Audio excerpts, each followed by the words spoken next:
दोस्तों, आपने कई सारे बुद्धिमान गुरुओं और महान लोगों से यह सुना होगा कि शब्दों में बड़ी ताकत है। वह कहते हैं शब्दों में इतनी ताकत है कि वह हमारे जीवन का रूप बदल देने में सक्षम है। पर जब हम और आप यह सुनते हैं तो हमारे मन में एक सवाल उठता है कि क्या यह सच है? क्या सिर्फ बातों से हम अपने और दूसरों की जीवन में परिवर्तन ला सकते हैं? जबकि हकीकत में तो कहा जाता है कि सिर्फ बातों से कुछ भी नहीं होता, भगवान भी उसी की मदद करते हैं जो लोग कुछ कर दिखाने में यकीन रखते हैं। तो सिर्फ शब्दों से बदलाव कैसे आएगा? तो अब इस हालत में हम किसकी सुने? हम क्या करें? क्या हम बातों और शब्दों पर ध्यान देना छोड़ दें और सिर्फ कर्मों पर ध्यान दें? या कहीं ना कहीं बातें और शब्दों का भी कुछ महत्व है? अगर आप भी अपने जीवन में कभी ना कभी इस द्विविधा में फंसे हैं तो आज की यह वीडियो आपके लिए बनी है।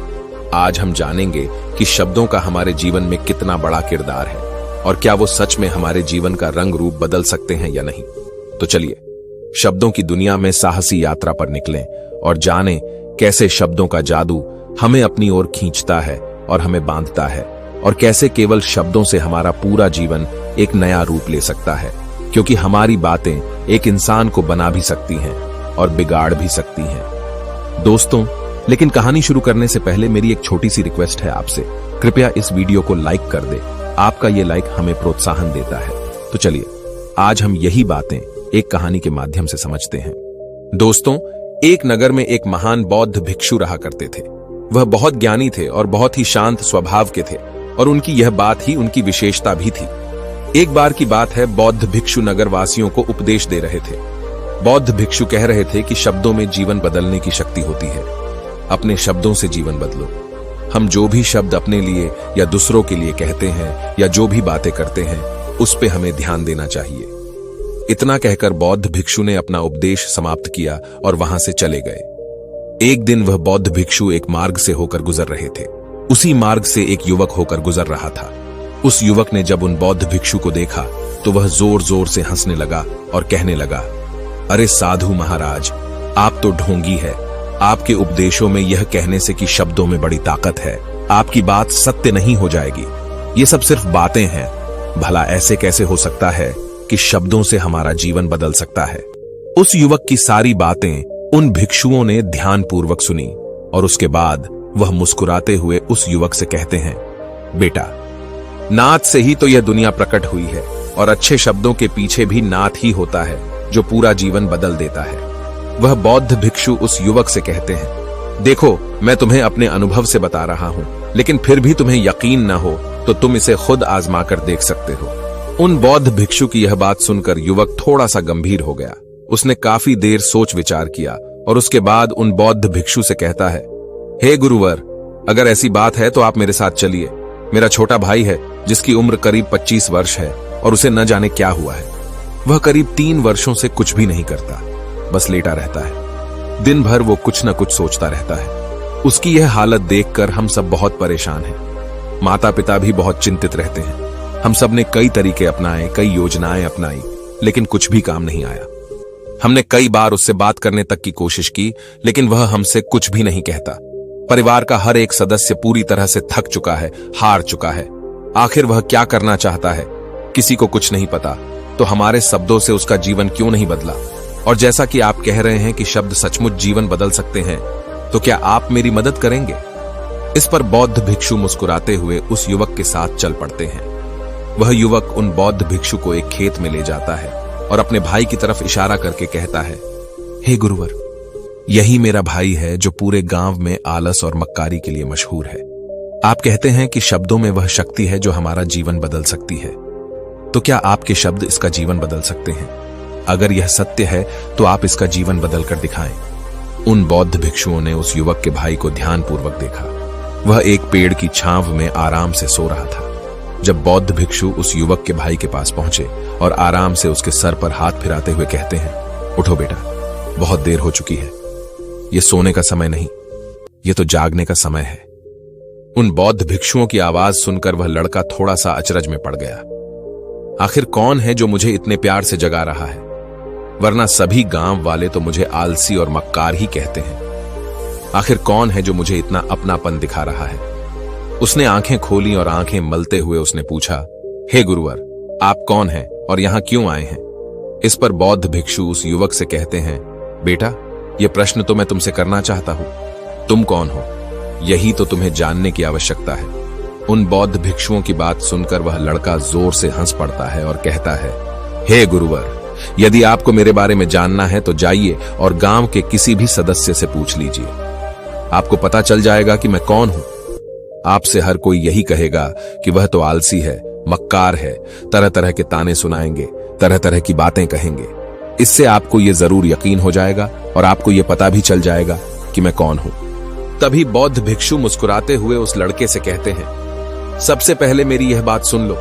मेहनती इंसान के खुद के शब्द उसे अंदर तक चोट पहुंचाते हैं, इसलिए कभी भी अपने आप को कोसो मत। अपने शब्दों को सुधारो। और मेरी यह दूसरी बात भी सुन लो।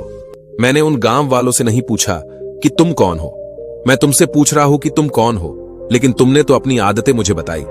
आलस तुम्हारी पहचान नहीं, तुम्हारी आदत हो सकती है, और इंसान नहीं, उनकी आदतें खराब होती हैं। इसलिए बेटा, तुम आलसी और मक्कार नहीं हो, यह तो तुम्हारी आदत है। बस इतनी सी बात है जो गांव वाले नहीं समझ सकते। ये सारी बातें सुनकर वो लड़का थोड़ा सा आश्चर्यचकित रह गया, क्योंकि गांव वाले हमेशा उसे मक्कार, आलसी और तरह तरह के ताने ही सुनाया करते थे। उन बौद्ध भिक्षुओं की यह बात सुनकर उस लड़के की आंखों में आंसू आ गए। वह तुरंत ही दोनों हाथ जोड़कर उन बौद्ध भिक्षु के चरणों में गिर पड़ा और उनसे कहने लगा, आप सत्य कहते हैं, यह मेरी आदत ही है और मैं इस आदत से बहुत परेशान हूं। मैंने बहुत कोशिशें भी की, लाख उपाय किए, लेकिन मैं अपनी इस आदत से छुटकारा ना पा सका। इन आदतों से बाहर आना बहुत कठिन है।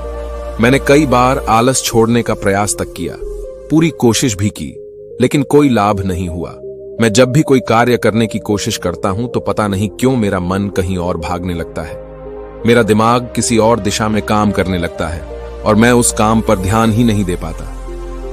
मैं क्या करूं, कैसे करूं, मुझे कुछ भी समझ नहीं आता। जब भी मैं किताबें पढ़ने की कोशिश करता हूं तो मुझे नींद आने लगती है। मन में एक अजीब सा दर्द महसूस होता है। ऐसा लगता है कि मेरा जीवन यूं ही व्यर्थ जा रहा है, और जब मैं इस दर्द को बर्दाश्त नहीं कर पाता तो मैं सो जाता हूं, ताकि जब मैं उठूं तो मुझे दर्द न महसूस हो। और अब तो मुझे यह भी यकीन हो चुका है कि मैं इन आदतों से नहीं निकल सकता। ये आदतें मुझे नहीं छोड़ने वाली। इस पर बौद्ध भिक्षु उस लड़के से कहते हैं, बेटा, यदि तुम इस आलस की आदत को छोड़ना चाहते हो तो मैं तुम्हें एक सही उपाय बता सकता हूं, लेकिन उसके लिए तुम्हें कल सुबह मुझे मिलना होगा, तभी वह तरीका मैं तुम्हें बताऊंगा। यदि तुम उस तरीके को सीखना चाहते हो तो कल सुबह मेरे पास चले आना। इतना कहकर बौद्ध भिक्षु वहां से चले गए, लेकिन उन बौद्ध भिक्षु की सारी बातें उस लड़के के कानों में गूंज रही थी। वह यह समझ नहीं पा रहा था कि आखिर वह बौद्ध भिक्षु उसे कौन सा मार्ग दिखाने वाले हैं। वह ऐसा कौन सा उपाय बता देंगे जिससे उसके जीवन से आलस्य हमेशा हमेशा के लिए खत्म हो जाएगा। देखते ही देखते रात हो गई। रात भर वह अपने बिस्तर पर करवट लेता रहा और उन बौद्ध भिक्षु की बातों के बारे में सोचता रहा। इसी प्रकार देखते ही देखते सुबह हो गई और वह लड़का उन बौद्ध भिक्षुओं के पास जा पहुंचा। वह लड़का उन बौद्ध भिक्षु को प्रणाम करता है और कहता है, गुरुवर, जैसा कि आपने कहा था, लीजिए मैं आ गया। अब मुझे वह मार्ग बता दीजिए जिसे मैं अपने जीवन से इस आलस्य को निकाल सकता हूं। तभी बौद्ध भिक्षु उस लड़के से कहते हैं, बेटा, जब भी तुम्हारा मन दुविधा में हो, तुम निर्णय न ले पा रहे हो और तुम्हारे मन में तरह तरह के प्रश्न उठ रहे हो कि मैं क्या करूं, कैसे करूं, इस कार्य को पूर्ण कैसे करूं, यह सब कैसे होगा, तब तुम वास्तविकता में अपने अतीत से सोच रहे हो कि पिछली बार तुम्हारे ऐसा करने पर क्या हुआ, या अतीत में तुमसे लोगों ने क्या कहा था। तो आज से कभी भी अपने अतीत से नहीं, बल्कि भविष्य से सोचो। इस पर लड़का कहता है, भविष्य से, वह भला कैसे? तभी बौद्ध भिक्षु उस लड़के से कहते हैं, मान लो कि तुम्हें आज किसी भी चीज की कमी नहीं है। तुम्हारे पास वो हर चीज है जो तुम चाहते हो, वह सारी सुख सुविधाएं हैं। तो अब बताओ, तुम अपना जीवन कैसे व्यतीत करना चाहोगी? उन बौद्ध भिक्षु की यह बात सुनकर वह लड़का कुछ देर के लिए सोच में पड़ गया, क्योंकि आज तक उसने सभी गांव वालों के केवल ताने ही सुने थे।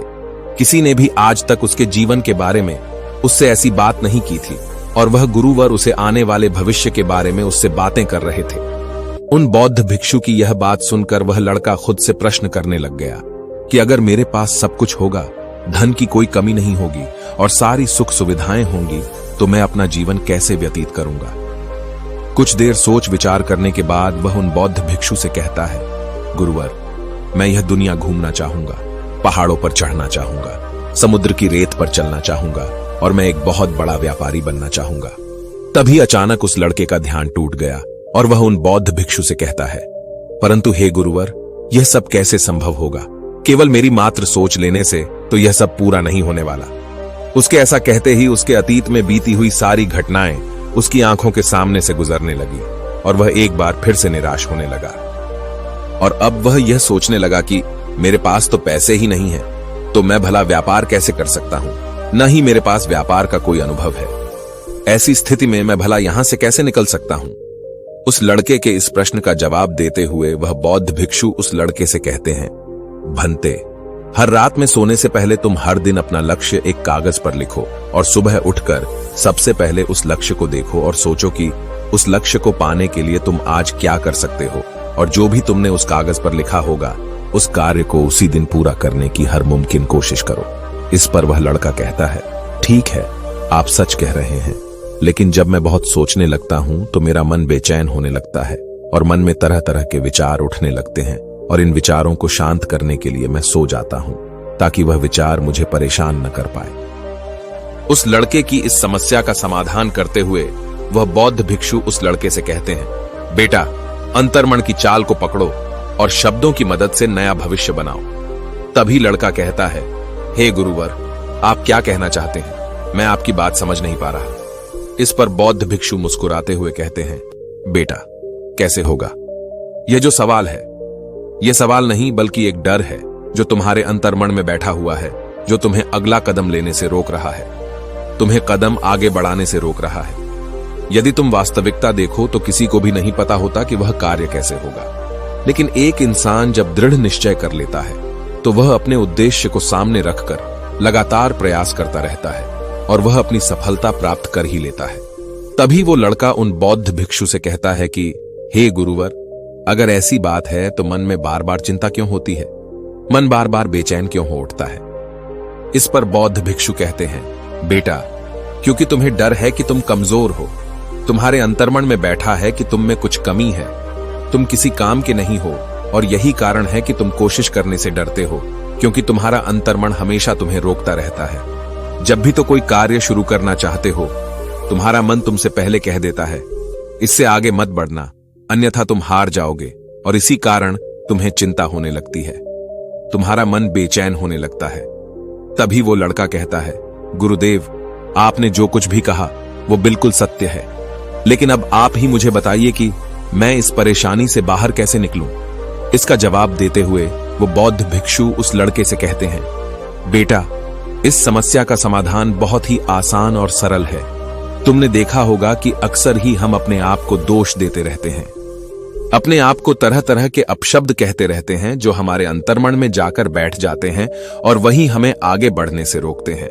और इन शब्दों का हम पर बहुत गहरा प्रभाव भी पड़ता है, क्योंकि जैसा हम खुद से कहते हैं, जैसा हम पूरी भावनाओं के साथ सोचते हैं, हम वैसा ही बनते चले जाते हैं। इसलिए यदि तुम खुद को बदलना चाहते हो तो कि तुम भी काबिल बन सको, तो तुम्हें अपने अंतर्मन को नए संदेश देने की जरूरत है, जैसे कि मेरे शरीर का हर एक कण, हर एक हिस्सा, हर एक विचार शांति और ऊर्जा से भरा हुआ है। मैं दृढ़ संकल्प और आत्मविश्वास के साथ हर दिन के लक्ष्यों को पूरा करता हूं। मैं अपने कमजोरी को अभ्यास में बदलता हूं, चिंता को ध्यान में बदलता हूं। मैं उत्साह और ऊर्जा से भरा हुआ हूं, लगातार अपने लक्ष्यों पर काम करता हूं। ऐसे शब्द जब तुम खुद से कहोगे तो तुम शक्तिशाली महसूस करने लगोगे और तुम्हारी सारी चिंताएं खत्म होने लगेंगी, क्योंकि यही शब्दों की ताकत है। वह तुम वही बना देंगे जो तुम खुद से कहोगे। तुम जितनी भावना के साथ यह वाक्य बोलते हो, उसे महसूस करते हो, उतनी ही भावनाओं से यह शब्द तुम पर असर करना शुरू कर देंगे। धीरे धीरे यह शब्द तुम्हारे मन और व्यक्तित्व की सोच का हिस्सा बन जाएंगे। लेकिन मेरी एक बात याद रखना कि तुम्हारा अंतर्मन इतनी आसानी से हार नहीं मानने वाला। जब तुम आगे बढ़ोगे तो मौका मिलते ही वह तुम्हें पीछे खींचेगा। तुम्हारे अतीत के बीते हुए सारे कड़वे अनुभव तुम्हें याद दिलाएगा, ताकि तुम डर जाओ और एक बार फिर से अपने लक्ष्य का पीछा करना छोड़ दो। लेकिन तुम्हें इसकी चिंता नहीं करनी है। उन सकारात्मक शब्दों के कारण तुम्हारा मन सकारात्मक विचारों को स्वीकार करने लगेगा। आगे वह बौद्ध भिक्षु उस लड़के को चेतावनी देते हुए कहते हैं, मेरी एक बात और याद रखना कि तुम्हारा ध्यान आलस्य पर नहीं होना चाहिए, अर्थात तुम्हें कभी आलस नहीं मिटाना, बल्कि तुम्हें एक नए भविष्य का निर्माण करना है, एक नए व्यक्तित्व का निर्माण करना है। तुम्हारा पूरा ध्यान केवल इस पर ही होना चाहिए। उन बौद्ध भिक्षुओं की बात सुनकर लड़का कहता है, ठीक है गुरुवर, आप जैसा कहते हैं मैं वैसा ही करूंगा। तभी वह बौद्ध भिक्षु उस लड़के से कहते हैं, बेटा, अभी तो मैं इस गांव से जा रहा हूं, लेकिन कुछ सालों के बाद मैं वापस आऊंगा। इतना कहकर बौद्ध भिक्षु वहां से चले गए और वह लड़का अपने घर लौट गया। लेकिन अब उस लड़के के मन में तरह तरह के विचार चल रहे थे। वह लड़का यह सोच रहा था कि अगर मैं अपनी मनपसंद जिंदगी जीने लगूंगा, अगर मैं दुनिया घूमने लगा, नए लोगों से मिलने लगा और अपनी पसंद का काम करने लगा, तो मेरी जिंदगी कैसी होगी। उस बात को ध्यान करके उसने एक कागज पर अपना लक्ष्य लिखा और लिखकर सो गया। अगली सुबह जब उसकी आंखें खुली तो उसने उस पेपर पर लिखा हुआ लक्ष्य एक बार दोहराया। उसके बाद वह कुछ देर के लिए शांत हो गया। तभी उसे उन बौद्ध भिक्षु की बात याद आई कि तुम अपने लक्ष्य के लिए आज क्या कर सकते हो। उसने खुद से सवाल किया कि मैं आज अपने इस लक्ष्य को प्राप्त करने के लिए क्या कर सकता हूं। तभी उसे एक बार फिर से उस पेपर की तरफ ध्यान दिया। उस पेपर पर लिखा था कि मैं बाजार जाता हूं और लोग व्यापार करने की कौन सी चीजें, कौन से सामान लेकर आते हैं। मैं उन चीजों को देखता, उन चीजों को पता करता। वो पढ़ने के बाद तुरंत ही बाजार चला गया। वह अलग अलग दुकानों पर बैठा उन्हें देखा, लेकिन उसे कुछ समझ नहीं आ रहा था, क्योंकि लोग अलग अलग व्यापार कर रहे थे, अलग अलग तरह की चीजें और सामान ले रहे थे, और किसी ने उसकी कोई मदद नहीं की। वह बहुत उदास हो गया और निराश होकर वापस घर लौट आया। तभी उस लड़के को उन बौद्ध भिक्षु की एक और बात याद आई। शब्दों में बहुत ताकत है और शब्द हमारा जीवन बदल सकते हैं। उसे वह सकारात्मक विचार याद आए। वह उन्हें सुबह शाम दोहराने लगा और अब से वह हर दिन ऐसा ही करता। देखते ही देखते 1 महीना बीत चुका था, लेकिन अब तक उसके जीवन में कोई बदलाव नहीं आया था। अब वह लड़का यह सोचकर निराश होने लगा था कि उसके जीवन में तो कुछ भी परिवर्तन नहीं हो रहा। लेकिन 1 महीने के बाद उसे महसूस हो रहा था कि वह पहले से अच्छा महसूस कर रहा है। उसका दिमाग अब अच्छी तरह से सोच पा रहा है। वह पहले से ज्यादा चलने फिरने लगा है। धीरे धीरे उसे समझ में आने लगा कि जो लोग आगे बढ़ते हैं, महान काम करते हैं, उनकी सोच में कितना अंतर होता है। वे लोग हमेशा शक्तिशाली विचार सोचते हैं। दूसरों की छोटी सोच और डर से वह कभी प्रभावित नहीं होते। जब भी उनके सामने कोई मुश्किल आन पड़ती है तो वह घबराते नहीं, बल्कि उस समस्या का समाधान निकालते हैं। इस समस्या के समाधान पर ध्यान केंद्रित करते हैं और न ही वह कभी किसी का इंतजार करते हैं। वह केवल खुद पर विश्वास करते हैं और तुरंत ही कदम आगे बढ़ाते। जब उस लड़के को ये सारी बातें समझ में आने लगीं, तो उसने भी धीरे धीरे अपने कदम आगे बढ़ाने शुरू किए। उसने बिल्कुल वैसा ही व्यवहार करना शुरू किया। अब से वो कभी खाली नहीं बैठता था। जब भी उसका मन करता, वो बाजार जाता और लोगों के बारे में जानता समझता कि वो किस प्रकार व्यापार कर रहे, कौन से चीजें खरीद रहे हैं और किन चीजों पर उन्हें लाभ हो रहा है। और जब उसका मन करता तो अपने पिता की मदद भी करता था। वो अपने पिता के साथ मंडी में जाता, वहां पर जाकर मोल भाव करता। ते हमेशा कुछ न कुछ सीखने में ही जुटा रहता है। तभी एक दिन गांव में एक मसाले का व्यापारी आया। उसे कुछ पढ़े लिखे नौजवानों की जरूरत थी जो माल की गिनती कर सके और हिसाब रखने का काम कर सके। वह लड़का अपने लक्ष्य को जानता था कि उसे क्या पाना है। उसे समझ में आ गया था कि इस काम से उसे बहुत कुछ सीखने को मिलेगा। बेहिचक उस सेठ के पास पहुंच गया। वह जानता था कि उसे उस काम के बहुत कम पैसे मिलेंगे, लेकिन फिर भी वह उस काम को करने के लिए तैयार था। अब उस लड़के की सोच पूरी तरह से बदल चुकी थी। अब वह बाकी लोगों की तरह नहीं सोचता था। बहुत ईमानदार और समझदारी से काम करता था। देखते ही देखते करीब 3 महीने बीत गए और अब व्यापारी यह समझ चुका था कि नौजवान बहुत ही समझदार है और वह उसे व्यापार में बहुत मदद करता है। इसलिए उस मसाले के व्यापारी ने उस लड़के को अपना सहायक बना लिया। उस व्यापारी ने देखा कि इस लड़के की दिनचर्या सबसे अलग है। यह हर दिन पढ़ता है, लिखता है, सुबह उठकर ध्यान करता है, नई चीजें सीखता है। परेशानी आई तो भी विचलित नहीं होता। ये सबसे सम्मान से बात करता है, सबका आदर करता है। देखते ही देखते 1 साल बीत चुके थे और अब तो व्यापारी उस नौजवान से बहुत खुश था। उसने धीरे धीरे उस नौजवान को व्यापार के सारे गुण सिखा दिए और देखते ही देखते वह लड़का अब एक छोटा सा व्यापारी बन चुका था। और जब उस लड़के के अंदर व्यापार की समझ आ गई तो उसने जड़ी बूटियों का व्यापार शुरू कर दिया और देखते ही देखते केवल कुछ ही वर्षों में उस नगर का सबसे बड़ा व्यापारी बन गया। लोग उसे सबसे बड़े व्यापारी के नाम से जानने लगे। उसकी नाम दूर दूर तक फैलने लगा। करीब 5 वर्षों बाद जब वह वापस अपने घर लौटा तो लोग बहुत हैरान थे। उसे देखकर लोग बहुत अचंभित थे।